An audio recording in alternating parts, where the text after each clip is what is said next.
Comment remonter la pente après de nombreuses déceptions? Qui t'a déception? Qui t'a dit que c'était les déceptions? Ça s'appelle les épreuves de la vie. Comment remonter la pente après la déception? Vous prenez tout comme déception? Non, ce sont des épreuves. Dieu t'a donné les épreuves de mathématiques, physique, chimie. Tu n'as pas pu. Ça veut dire que tu dois reprendre. Voilà. Et dès que tu reprends, tu vas à la classe supérieure, c'est tout. Il faut juste assimiler la leçon. Clair, net et précis. Tu n'as pas de déception. Dis aujourd'hui, à partir d'aujourd'hui, je n'ai pas de déception. Je n'ai que des épreuves de la vie qui vont me faire évoluer, qui vont me faire avancer, qui vont me faire émerger. Ce n'est pas de déception. Moi, je n'ai jamais lu dans la Bible que Jésus a eu une déception. Non. Jésus a eu des épreuves. Jésus a eu les tentations. Jusqu'à on l'a crucifié. Le 3e jour, il est ressuscité des morts. Voilà.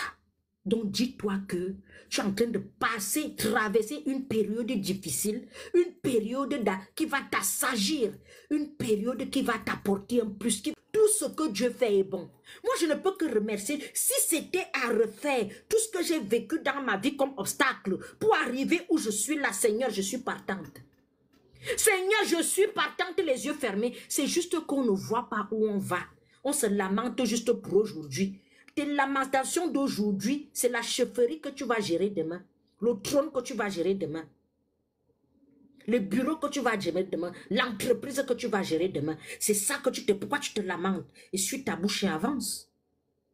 C'est pas le temps de se lamenter. C'est le temps d'apprendre.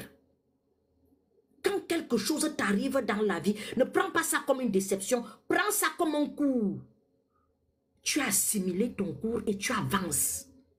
Après la chute, on se lève, non, on se relève et on avance. Ce n'est pas parce qu'on chute qu'on reste sur place, non. Là, la prochaine fois, tu sais qu'ici, il y a un trou. À 500 mètres de chez moi, il y a un trou. Donc, soit je contourne, soit je prends une autre direction pour éviter ce trou. Imagine donc, si tu tombais dans ce trou avec un sac d'argent, ton argent va rester dans le trou.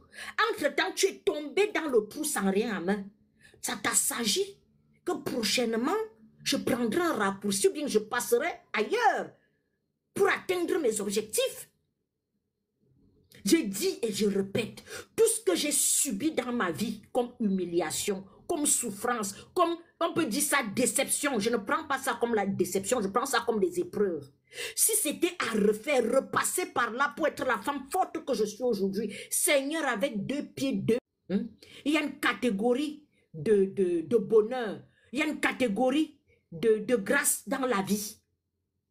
Que si tu n'as pas le mental, si tu n'as pas traversé certaines épreuves, tu ne peux pas t'en sortir. C'est pour ça que vous voyez souvent les nouveaux riches meurent vite. Les gens qui ont un petit semblant de bonheur là, qui aiment embrasser tout le monde, là meurent vite, soit t'empoisonne, soit quand tu es déjà passé par plusieurs épreuves, que tu connais déjà l'être humain, quand tu réussis, on dit quoi? L'homme prudent voit le mal venir de loin, non? Quand quelqu'un veut même te faire quelque chose, tu guettes comme ça. Tu regardes. Quand la personne parle, tu ris. Tu es passé par là. Tu as vu les mêmes choses en 2016, 2017, 2018, 2020, 2021. En 2022, on va te refaire la même chose. Ben non. En 2022, on t'appelait au pays que « Oh, l'oncle a avalé la machette. Envoie 100 000 euros. » Tu vas t'endetter, tu envoies l'argent, non? En 2024, est-ce que quelqu'un peut encore t'appeler pour te dire que quelqu'un a avalé le mortier pour que tu envoies l'argent? Pourquoi? Parce que tu es passé par là.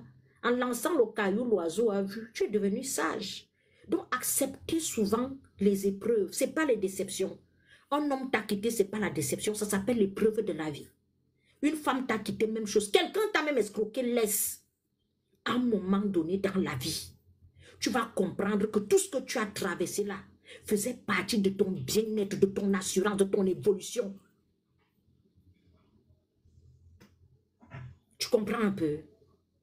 Donc, tu n'es pas maudit comme tu penses. Tu n'es pas poisseux comme tu penses. C'est juste que c'est ton chemin qui est en train de se préparer comme ça. Et le chemin est parsemé d'embûches.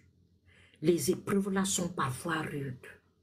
Quand tu es encore en fond dans la prière, c'est comme si tu ne priais pas. C'est comme si tu ne priais pas. Et je vais dire, plus tu pries, plus tu as les obstacles. Plus tu pries, plus tu as les tentations. Plus tu pries, plus tu as des tentations énormes. Tu peux perdre ton travail, tu peux perdre ta femme, tu peux perdre ton mari, tu peux perdre tes enfants, tu peux perdre beaucoup de choses. Ça s'appelle la tentation. Tiens bon, c'est juste pour un temps. Rien ne doit t'intimider. Fixe l'objectif, c'est Jésus et avance. Et tu verras le jour que tu arrives au bout. Tu vas dire, quand tu vas raconter tout ce que tu as, c'est-à-dire que tout ce que tu as vu sur le chemin avant d'arriver où tu es là, les gens vont dire que non, c'est pas vrai. Comment tu as pu le faire? Non, c'est parce que tu avais la foi. Oui, tu as la foi. Et la foi en Jésus. Et la foi. Rien, c'est-à-dire que sur la terre, c'est parce que vous mettez le cœur sur les choses de la terre.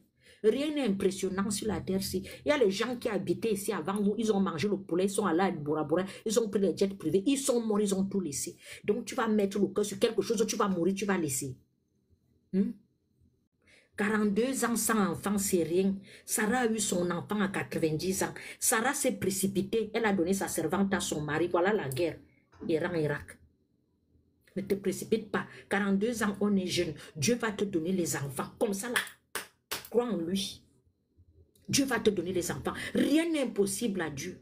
C'est un Dieu de miracle, un Dieu de paix, un Dieu d'amour. Son plan, c'est le plan de bonheur et non de paix. Lui-même, il le dit. Un plan de bonheur et non de... Un bon de bonheur et non de malheur. Il est fidèle. Crois en lui. Moi, je crois en Dieu. Hein.